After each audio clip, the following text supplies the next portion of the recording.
Assalamualaikum warahmatullahi wabarakatuh. Perkenalkan nama saya Nurdin Kasim dengan NIM S1E1220206.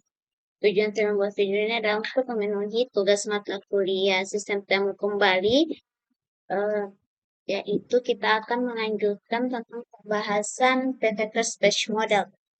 Di sini ada binary incident matrix. Di sini dapat kita lihat apa itu binary incident matrix? Matriks ini digunakan untuk mempresentasikan keterkaitan antara kata-kata atau biasanya dari dokumen teks. Dan dokumen itu sendiri dalam konteks ini setiap baris mewakili sebuah kata dan setiap kolom mewakili sebuah dokumen.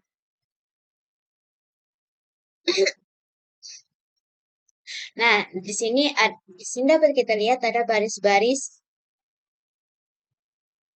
di sebelah kiri, yaitu ini adalah kata-kata atau bisa juga disebut sebagai fitur dalam NLP. Dari daftarnya itu ada Anthony, Brutus, Caesar, Calpurnia, Cleopatra, Mercy, Warsaw, dan lainnya. Setiap baris ini dia akan menunjukkan satu kata. Kita nanti apakah kata ini muncul dalam dokumen tertentu.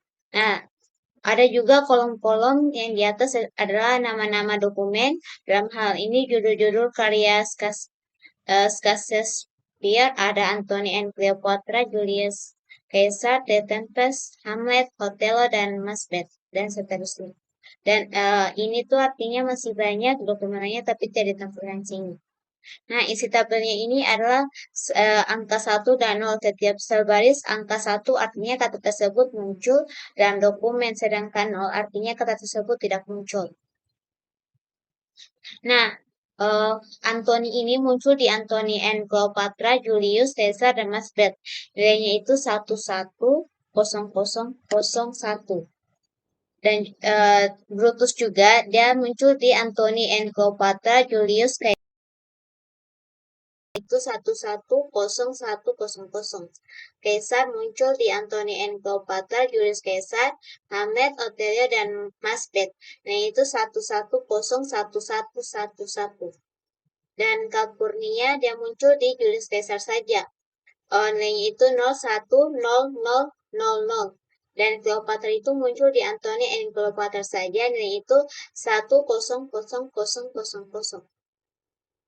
Dan Mercy muncul di Antony and Cleopatra, The Tempest, Hamlet, Othello, dan Macbeth. Nilainya itu 101111. Dan terakhir Warsaw muncul di Antony and Cleopatra, The Tempest, Hamlet, Othello, dan nilainya itu 101111.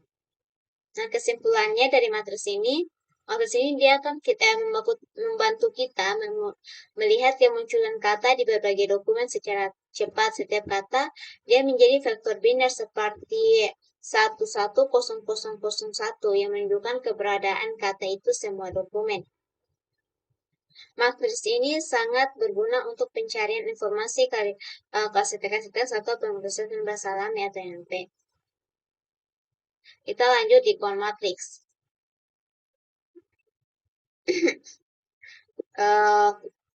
Kohn matrix atau biasa disebut dengan matriks frekuensi kata.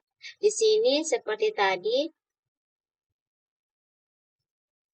isi tabelnya juga ada angka positif 0 atau lebih. Setiap sel diisi dengan angka yang menunjukkan beberapa kali kata tersebut muncul dalam dokumen. Tidak seperti binary incident matrix yang hanya 1 atau 0.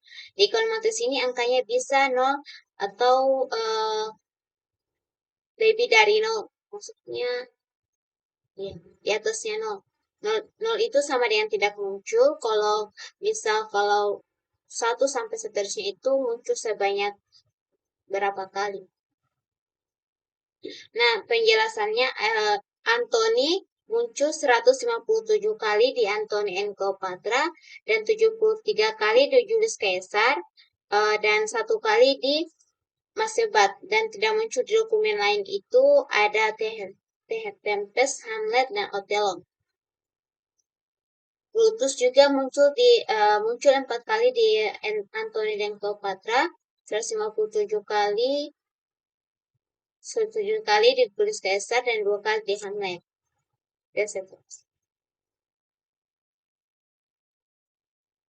Perbedaan utama dengan binary matrix tadi adalah nilai dan tujuan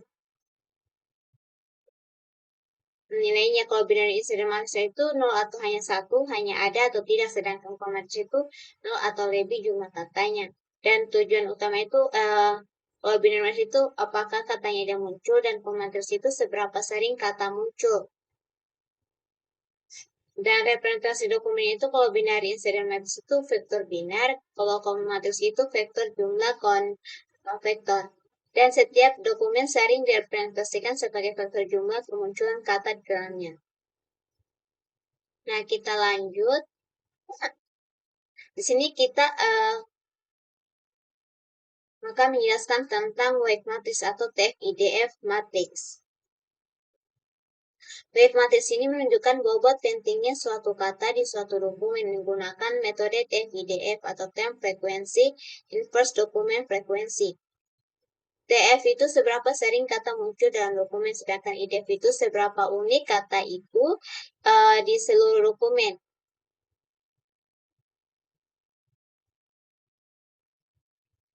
Nah, di sini adalah kata-katanya dan judul dokumennya. Isi tabelnya itu adalah nilai desimal. Angka-angka di dalam sel mempresentasikan bobot TF-IDF dari kata tertentu di dokumen tertentu. Nilai ini bisa 0, kata tidak muncul atau tidak penting, dan lebih dari 0.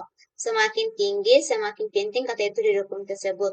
Contoh penjelasannya itu, Anthony TF-IDF tertinggi di dokumen Anthony N. Cleopatra yang bernilai 5,25 karena kata ini sangat sering muncul di sana. Dan di Julius Caesar nilainya 3,18, masih relevan. Dan di komen lain hampir 0. Dan di baris kedua Brutus tinggi di Julius Caesar dengan nilai 6,10 karena Brutus adalah karakter utama di sana. Di Hamlet muncul tapi nilai hanya 1,0 karena penting secara keseluruhan. Dan Caesar TF-IDF sangat tinggi di Anthony N. Cleopatra dengan nilai 8,59 dan Julius Caesar 2,54. Nilainya lebih rendah di Hamlet dan Othello. Dan Calpurnia hanya muncul di Julius Caesar dengan nilai 1,54, jadi nilainya tinggi karena sangat spesifik. Dan Cleopatra hanya di Anthony N. Cleopatra dengan nilai 2,85, selebihnya 0, karena dia hanya relevan di satu dokumen saja. Mercy muncul di berbagai dokumen, tapi dengan nilai TF-IDF yang relatif kecil seperti 1,90 di The Tempest dan 5,25 di Othello.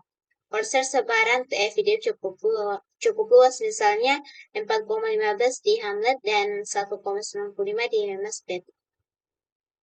Kenapa sih TF itu penting? Karena dia akan menghilangkan kata yang terlalu umum, misalnya T dan N yang muncul di semua dokumen. Dia juga menonjolkan kata yang spesifik dan penting untuk suatu dokumen. Digunakan dalam information retrieval dan juga Google, text classification dan clustering, dan LP. Sekarang setiap dokumen direpresentasikan sebagai vektor bernilai real yang menunjukkan bobot tiap kata berdasarkan pentingnya. Vektor berada di ruang berdimensi sebanyak jumlah kata unik dalam korpus. Kita lanjut di dokumen as vektor.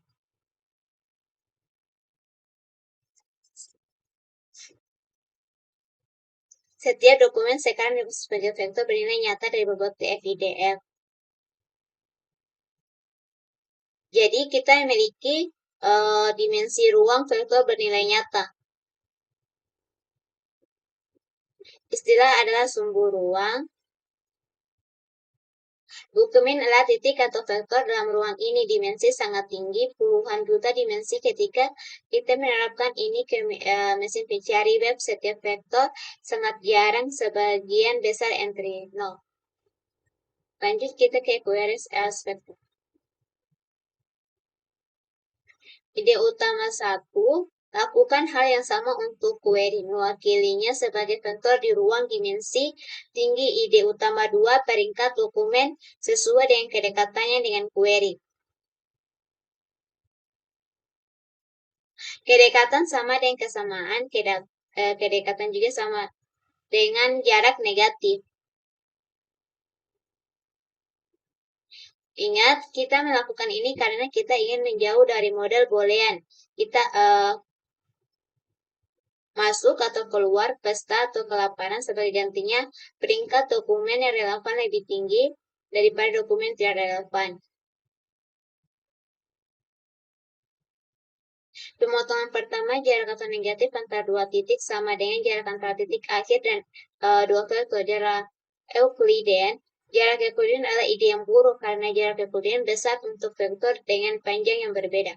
Nah, di sini dapat kita lihat grafiknya. Di sini kita akan menjelaskan mengapa kita akan menggunakan Euclidean distance dalam model vector space bisa jadi ide yang buruk, khususnya dalam pencocokan dokumen dan query dalam information retrieval. Ya, gambar ini kita akan membahas bagaimana dokumen dan query direpresentasi sebagai vektor dalam ruang vektor, khususnya dengan dua dimensi yaitu kata rich dan poor. Di sini ada sumbu X yaitu rich. Dia akan merepresentasikan seberapa sering kata rich muncul, dan sumbu Y yaitu poor.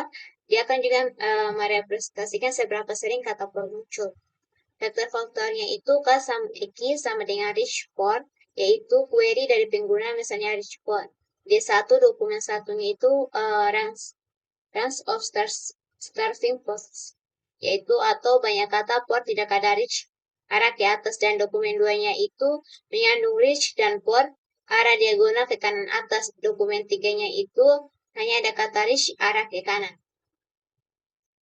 Masalah yang disorot di sini ada vektor Q dan dokumen 2 mengarah ke arah yang sama walaupun panjangnya berbeda. Tapi jika kita menghitung Euclidean distance-nya atau jarak lurus antara dua titik, hasilnya besar. Ini memberikan kesan bahwa dokumen 2 tidak mirip dengan query, padahal sebenarnya sangat relevan. Kenapa distance bukan pilihan bagus? Karena Euclidean distance dipengaruhi oleh panjang vektornya, padahal dalam information retrieval yang penting adalah arah vektornya, bukan panjangnya. Dua dokumen yang memiliki distribusi kata yang mirip tapi panjang berbeda harusnya dianggap mirip. Solusi yang lebih baik yaitu kita memakai quotient semitic. Alih-alih mengukur jarak, kita ukur sudut antara vektornya. Karena quotient semitic itu ada nilai 1 itu sangat mirip atau arahnya sama. Nilai 0 itu sama dengan tidak mirip atau arah tegak lurusnya, dan nilai min 1-nya itu sangat tidak mirip atau arah berlawanan dengan ini. Q dan dokumen 2 itu akan dianggap sangat mirip karena sudut antara keduanya kecil meskipun panjangnya berbeda.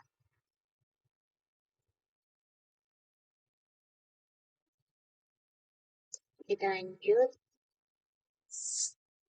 Peringkat dokumen menurut sudut dan query eksperimen pemikiran. Kita ambil dokumen D dan tambahkan ke dirinya sendiri. Sebut dokumen ini D. D 2 kali lebih panjang dari D secara semantik. Dan dokumen 1 dan dokumen 2 memiliki konten yang sama. Sudut antara kedua dokumen adalah 0 sesuai dengan kesamaan maksimal. Padahal jarak Euclidean antara kedua dokumen tersebut bisa cukup besar.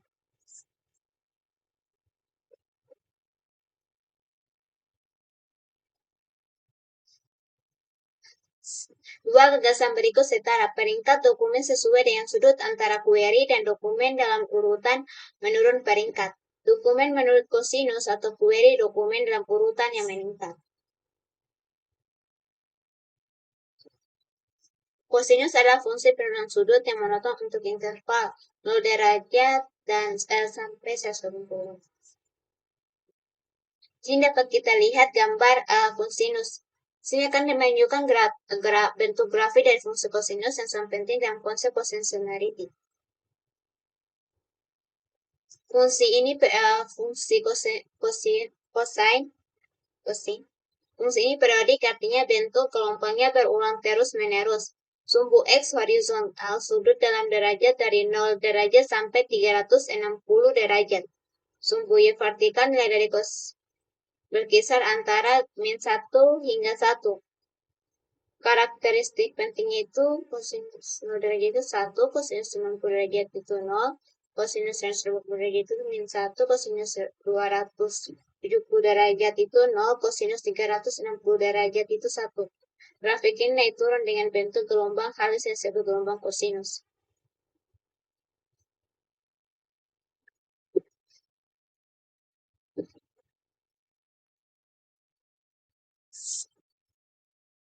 Bagaimana kita menghitung kosinus? Dapat panjang. Dinormalisasi yang membagi masing-masing komponen dengan panjangnya. Di sini kita menggunakan norma. Ini memetakan vektor ke pola satuan sejak setelah normalisasi. Akibatnya dokumen yang lebih panjang dan dokumen yang lebih pendek memiliki bobot dengan urutan besarnya yang sama. Efek pada dua dokumen dokumen 1 dan dokumen 2. Dokumen 1 ditemukan pada dirinya sendiri dari stasiun sebelumnya. Mereka memiliki vektor identik setelah normalisasi panjang. I1 adalah bobot DF dari istilah I dalam query. D1 adalah bobot DF dari istilah dalam dokumen. Q dan D adalah panjang Q dan I sama dengan 1. Dokumen 2 ini adalah kesamaan kosinus Q dan D atau setara kosinus sudut antara Q dan D.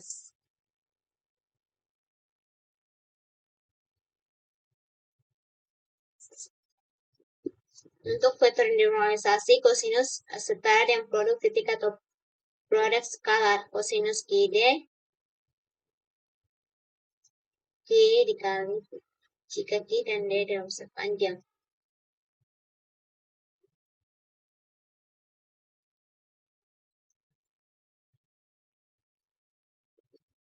Di sini dapat kita lihat ilustrasi konsistensi dalam ruang vektor dua dimensi dengan sumbu Rishika ya. Dan for miskin sebagai dua fitur atau kata yang digunakan untuk memetakan dokumen dan query dalam vektor. VK atau vektor presentasi dari query, VD1, VD2, dan VD3 vektor representasi dari 3 dokumen yang berbeda dan sudut antara vektor query dan vektor dokumen tertentu yang digunakan untuk menghitung consistency. Inti dari consistency mengukur kemiripan arah antara dua vektor, yaitu antara vektor query dan vektor dokumen, bukan jaraknya. Nilai consistency sudut 0 derajat vektor sejajar paling mirip, sudut 90 derajat vektor tegak lurus tidak mirip, semakin kecil sudut semakin tinggi kemiripannya. Di dokumen 1 mengarah ke atas lebih dominan, for sudut besar konsistensi rendah. Di dokumen 2 hampir searah dengan Vicky, sudut kecil konsistensi tinggi. Di dokumen 3 hanya mengandung kata rich, sudut sangat besar konsistensi rendah terhadap kue.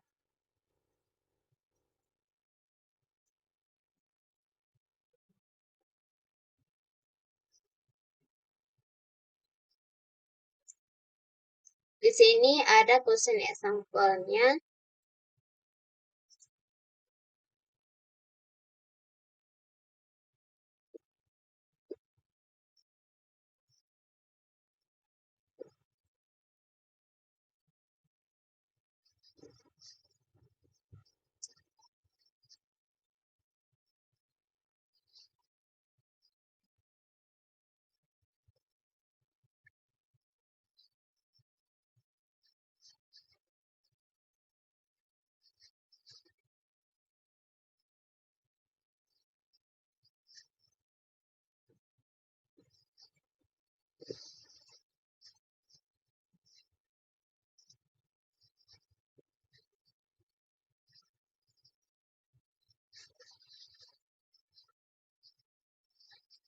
Di sini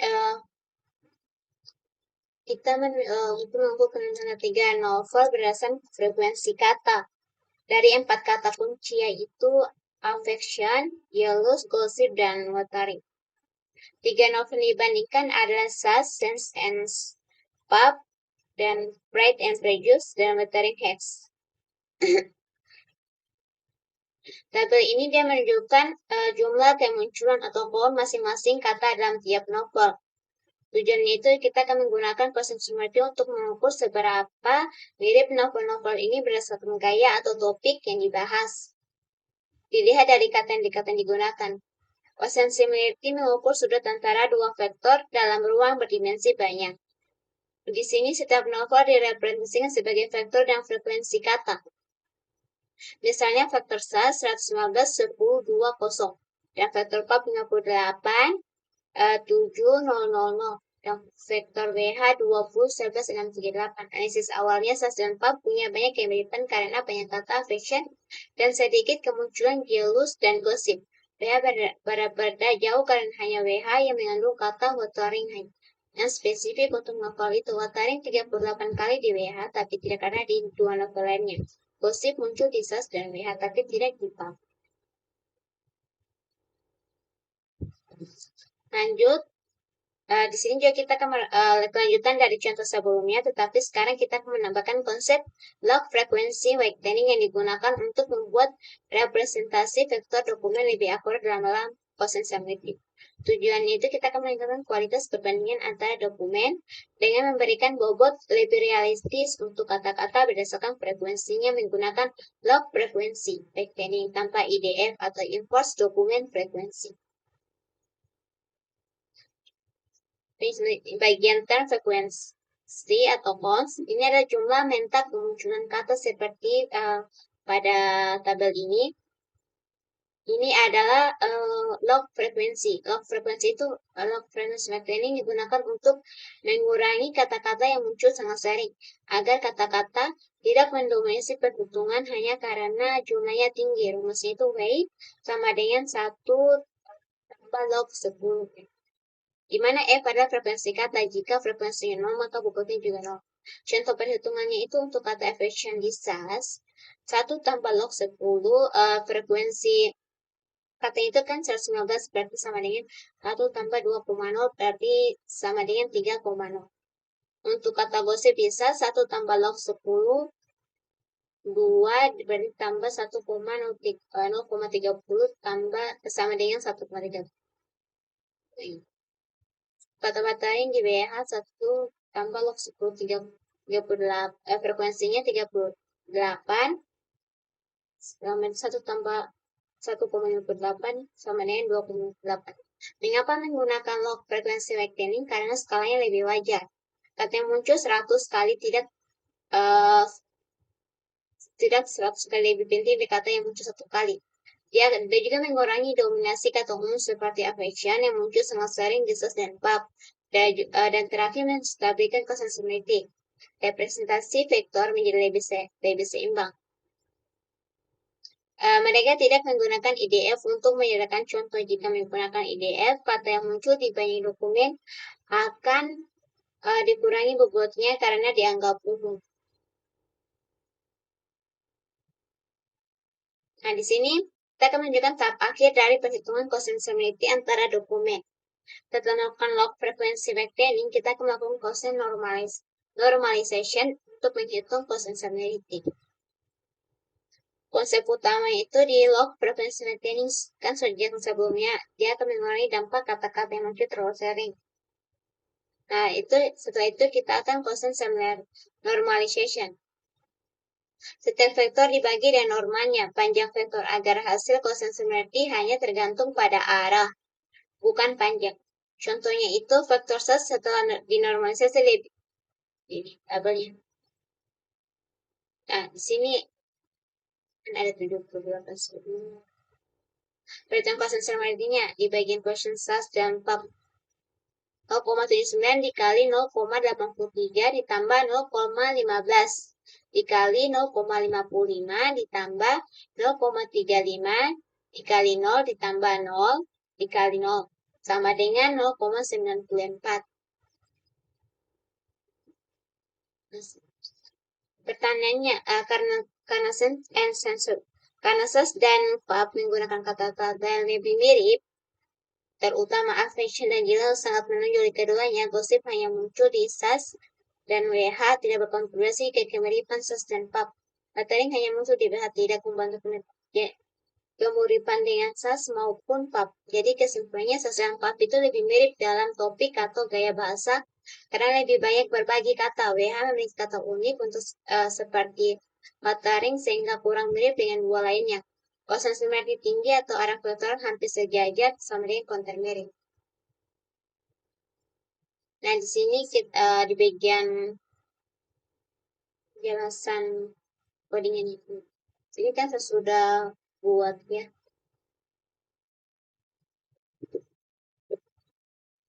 Nah, saya tinggal jelaskan saja. Oke, di sini kan codingan itu tentang consistency score berdasarkan bobot video khusus setiap dokumen. Tujuan coding ini kan digunakan untuk menghitung kemiripan kosinus consistency antara sebuah query dan beberapa dokumen berdasarkan frekuensinya. Fungsi komponen consensus score itu dia kan list kata dari query misalnya affection dan jealous. Dan posting di dictionary term list dokumen yang mengandung term tersebut. Dan dictionary panjang filter setiap dokumen hasil dari panjangnya itu. Dan itu ada jumlah dokumen tidak digunakan langsung dalam kode ini. Bisa digunakan jika ingin hitung IDF-nya. Pertama kita akan index score-nya. Dia akan menyimpan skor akhir untuk dokumen. Setelah itu dia akan menyimpan bobot TF dari term tadi itu dalam query. Yaitu kita akan hitung bobot term dari query dan update skor dokumen. Frekuensi term dalam query dan log flattening TF dari query. Yaitu kita akan membuat proses posting untuk hitung dot produk. Kita akan mengambil semua dokumen yang mengandung term dan frekuensinya. Hitung dokumen, update skornya.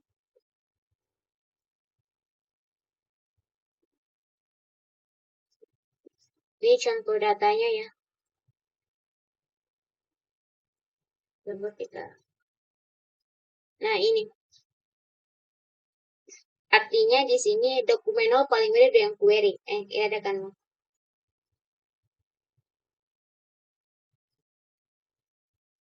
Diikuti oleh dokumen 2 dan 1. Kesimpulannya kode ini menghitung consistency yang menggunakan log flattening term frekuensi. Contoh untuk information retrieval dan search engine itu. Oke, lanjut kita akan bahas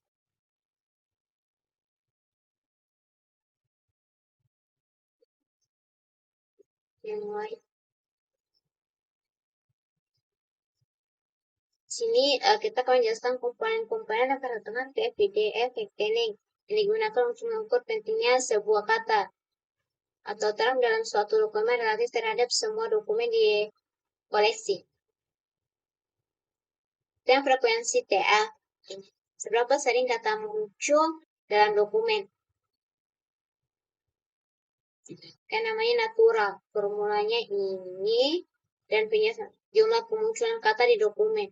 Ini skala log untuk menekan pengaruh kata yang sangat sering, menyesuaikan dengan frekuensi maksimum dalam dokumen, hanya memperhatikan ada atau tidaknya kata, dan menormalkan TF berdasarkan rata-rata TF di dokumen.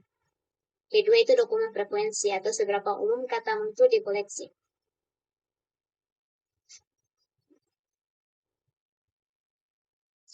Ini tidak mempertimbangkan DF, jadi tidak ada IDF. Nilai standar IDF itu penalti untuk kata umum dan versi probabilistik memberikan penalti lebih kuat. N itu jumlah dokumen total, DF itu jumlah dokumen yang mengandung term. Ketiga itu normalisasi, menormalkan bobot vektor agar bisa dibandingkan antar dokumen. Ini tidak dilakukan normalisasi menyesuaikan agar faktor unit mengarah saja. Ini pendekatan alternatif menggunakan frekuensi unik yang terakhir normalisasi berdasarkan panjang karakter dokumen. Kesimpulannya TF-IDF sama dengan TF kali IDF kali normalisasi. Kombinasi ini mengangkat kata penting dalam dokumen jarang muncul dari dokumen lain. Contoh paling umum itu TN sama dengan log, kemudian TF, IDF tanpa normalisasi. Kita lanjut. Kita sering menggunakan pembobotan yang berbeda untuk query dan dokumen. Karena pembobotan def query normalisasi kosinus def tidak ada normalisasi bukankah buruk untuk tidak menimbang dokumen dengan IDF untuk query itu asuransi multi terbaik. Dan contoh dokumen itu asuransi multi asuransi. Dapat kita lihat penggunaan skema TFID ini dengan format dengan ITN yang digunakan untuk menghitung kosan similarity antara query dan dokumen. Menghitung similarity score antara query dan dokumen menggunakan TFID dengan skema ITF raw. Dia itu frekuensi asli dari kata atau berapa kali muncul dalam query atau dokumen. OTF baik itu adalah whitening dari frekuensi dan def itu dia dokumen frekuensi jumlah dokumen yang mengandung kata tersebut, dan IDF itu dalam contoh ini adalah nilai IDF sudah diberikan.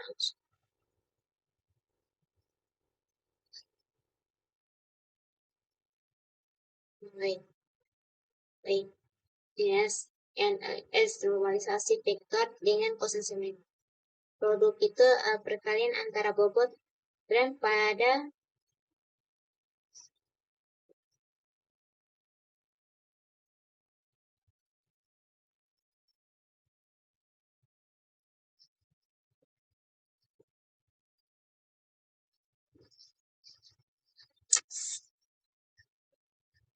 di sini mewakili query sebagai vektor TF-IDF berbobot, mewakili setiap dokumen sebagai vektor TF-IDF berbobot. Hitung kesamaan kosinus antara vektor query dan setiap vektor dokumen beri peringkat dokumen sehubung dengan query mengembalikan ke teratas, misalnya ke yang 10 ke pengguna.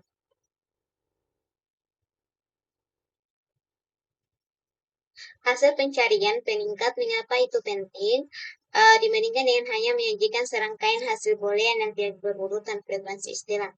Ini adalah bahan utama untuk peringkat-peringkat FIDF, skema peringkat tradisional. Paling terkenal model ruang vektor model formal penting untuk mengambil informasi bersama dengan model boolean dan probabilistik.